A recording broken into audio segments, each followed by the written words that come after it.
Hello, everyone. Welcome to School After Hours podcast, where we talk about all things related to out of school time programming and education. I am your host, Jay Lee. And on today's show, we're going to be talking about how we can wrap up the end of the first half of the school year. So as you know, we're about to go into holiday season and we are at the place of everything is a little settled at our sites and our programs. And before we go into all the fun festivities for holidays, there's some house cleaning things that need to be taken care of. So that's what I'll be sharing with you today. And we're going to break this series down into 3 parts. So we're going to tackle the first thing in this show. And then I'll be showing the other 2 steps in the next recordings that's going to be taking place to wrap up this series. So with that being said, let's go ahead and do some house cleaning and go ahead and check out our programs. Before the end of the year comes about, there's a few things that I like to do for some in-house cleaning, let me say. So one of those things that I like to do is a mid-semester or mid-quarter assessment. So what that entails is looking at your program from start to finish, from the time that you get there to set up and everyone comes in to help to the time that you are receiving children, wherever they may be coming from, to the time that they leave. You're going to be looking at your program and seeing what's going well, what things need to be changed, and also make an action plan for those things that need to be changed, okay? And you do not have to do this by yourself. If you have an assistant, if you have someone that's a lead teacher or a lead counselor that can help in this process, it is great because it's good to have an additional pair of eyes in case there may be something that you miss or there may be something that you may not have thought of to take into consideration as programming is happening. It doesn't hurt to have an extra pair of eyes to look. Or even if you get a supervisor, your supervisor, to come in and help you do the assessment on your program, which is perfectly fine. So these are my mid-session, mid-quarter, let's say, assessments.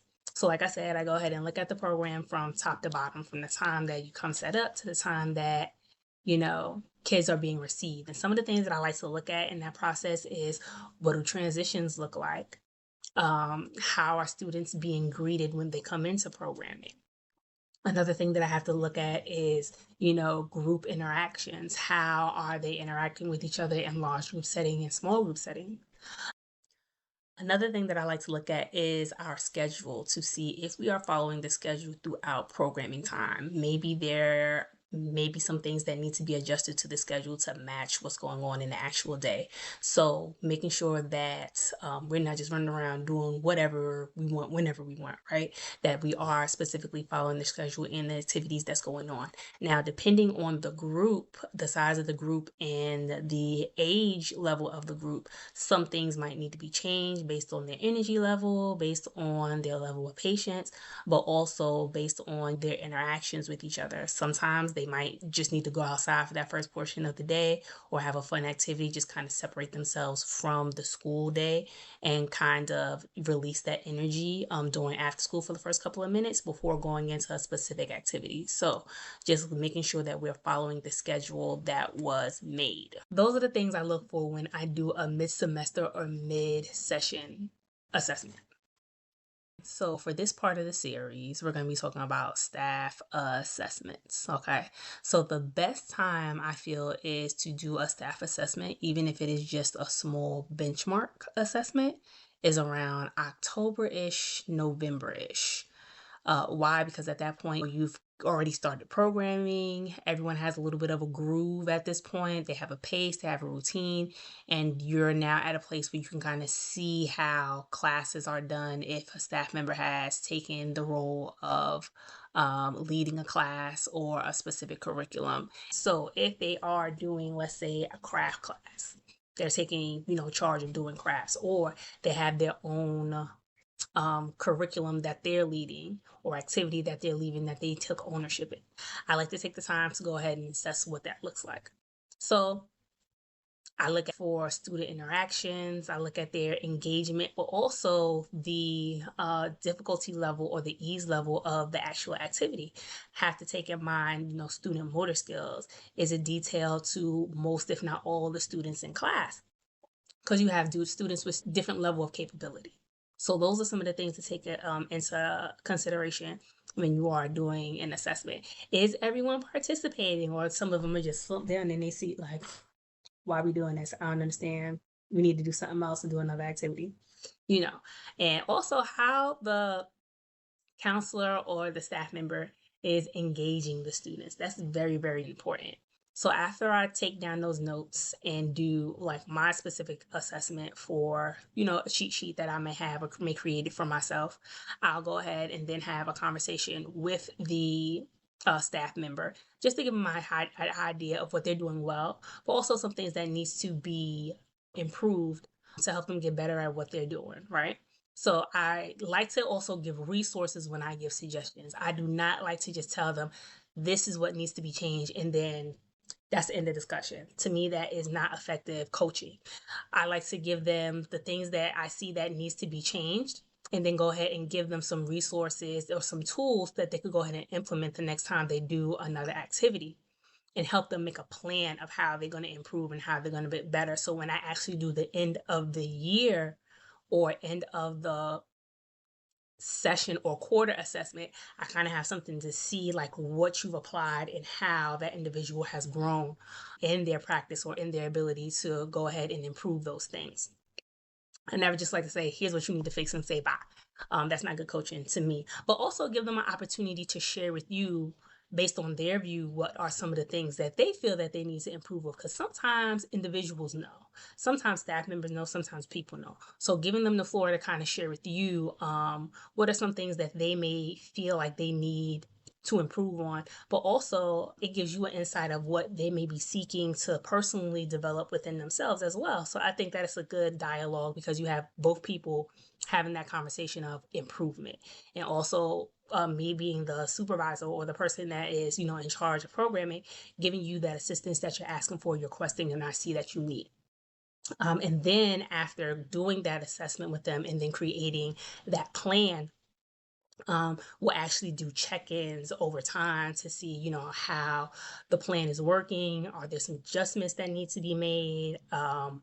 What other resources might help them? Do we need to schedule them for a training and then go ahead and put that into practice with what's going on or what we had talked about and planned out, and just kind of monitor their progress in their development. So therefore, when I get to the end of the session, like I said, the end of the session assessments, full assessment, I can say, you know what? We did this, and I feel like this did well. Or if it's something that is not working and we need to, at this point, make a serious pivot, then we could go ahead and have that conversation too. But I feel like that's very, very important. So go ahead and do those staff evaluations at the same time. And we are going to be putting the final touch on our series, the end of the semester wrap up. So this will be part 3. We already did part 1 and part 2.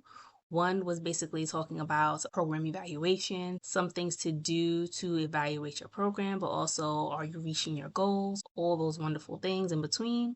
Part 2 was about staff and program provider evaluations. What should that look like? Some of the things that you could incorporate. So now that we're at the last portion of this series, we're going to go ahead and talk about what is your next step after you've done all your evaluations. So your next step is planning for the next semester, right? You have done your evaluations for your program, you've done your evaluations for your staff. More than likely, you're done with the first half of the school year. Now you're going to go into the new year. So what do you want that to look like? And you're about to go on break with all the children, so all the fun festivities are about to take place. But I feel like sometimes we get so caught up in those festivities and having the fun and planning the fun that we don't really take time to go ahead and plan for that next part of the year based on all the things that we experience. And it's a great time, if any, to do a reset. And sometimes we need that. As first part of the year, you may not have started off the way that you wanted to the school year. So there's always room to grow, but there's always room in places to redirect and reprogram not just yourself, but also your staff and the students at the same time. So you're meeting those expectations of what programming should look like and what you want it to look like, not just for yourself, but for your students and your staff. So as you get into this place of planning, a good place to start is looking at your numbers.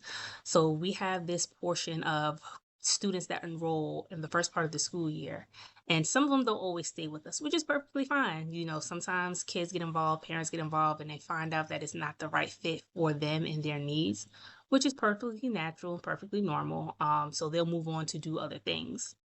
What you want to keep an eye on is how many students have come out of the program within this time period, within this first semester, and tally up how many students have left and why they've left programming. So if there's something that you could fix on your end, this would be the time to do it, to continue to keep the students that you have been able to retain during this time, okay? So be okay with looking at your numbers. From the time you have enrolled to this point, how many students have stayed in your program. It's also a conversation to have, not just with you, but your higher ups, to see if there's any additional advertising that you may need to do to enroll more students. So if you're responsible for meeting a certain number for each quarter or for each semester, if you're broken out into semesters, that's perfectly fine. So during this time, you may want to go ahead and get a campaign together for when you go back into the school year after the winter break. So, you're able to meet your numbers if you are below your numbers. And you may be at a place where you just may want to recruit a little bit more. So talk that over with your supervisors. We'll also talk that over with your principal if you are in a school building as well. Another thing that you want to do is check in with your providers, those that are coming in from the community and doing workshops, classes for you all. Go ahead and check in with them to see if they're coming back for the next part of the school year. Some of them may have other obligations. Some of them may be doing other things. So you want to catch that gap if you're going to be missing or not have as many program providers the following year. For this second part of the school year, you want to make sure that you are covering that gap and go ahead and reaching out to other community members, maybe find another curriculum just to kind of fill those spaces in. So when you come back, it's not we stuck and we don't know what to do. You were able to sit down and plan and get that together before the end of the year or before the end of this semester. After you look at or check in with your program providers to see who's going to be returning and see if they want to switch up some things in their class, go ahead and share with them their evaluations at that time as well, so they know what they've done well and what they can continue with the following year. If they want to switch up some things just to make their classes a little bit more interesting, that's fine. If you feel like there's some coaching that may need to be done based on classroom management or organization, or just making sure that the activities are age appropriate, make sure that they're able to function and do those things that's on their level and not above and beyond, make sure that you're also giving them that coaching that they need if it's something that they need to have, and sharing their evaluations, and then help them come up with a plan to how to make their program better at the same time. But also keep in forefront, like, what are they doing well, and celebrate them for those things. So once you are done checking in with providers, checking in with your numbers, the next thing you want to do is go ahead and jump into the nitty-gritty stuff. You want to sit down with yourself and also with your staff as well, because they also play a part in this. Look at your curriculum that you may have been using and see if it's something that is working in your benefit. What changes have you been able to see, not just in your students, but what skills are they putting into practice based on what they're being taught in after school, right? And find your improvements and your highlights, and make those a moment to kind of celebrate students as the year is coming to an end, right? For most improved in this specific thing, for a student that has done like the most community building activities, all the things in between, highlight those students that are performing and doing well, but also those students that are, you see them making the change. And it's an opportunity to kind of give everyone a shout out for the hard work that they're doing based on, what you all have been practicing throughout this part of the year. So once you've done that, go ahead and evaluate the curriculum, and then decide what portions of the curriculum you want to use moving forward, or if you need to order more of that curriculum or change it based on what you and your staff had discussed and observed maybe during a staff meeting, right? Go ahead and pick out your sections that you want to at least plan for January when you come back. January, and if you're really, really good, go ahead and plan out February. February can be iffy depending on where you are in the world. Snow is a real thing. And be shutting down schools and after school activities. So plan accordingly. If you get, main thing is to get January planned out for the extracurricular activities that you want to do or the curriculum that you have bought into and you've been practicing so far. You want to get January planned out. And if you're really, really good, go ahead and start on February. But also, it's a good time to reflect with staff as well. Like, what were your highs and lows of the year? What are some things that you all see that you have improved on as a group? Some things that may need to be changed and addressed before the new year, the new semester starts, so that you're not making the same missteps. Also, in this time of reflection, it is a great opportunity to go ahead and get feedback from your students.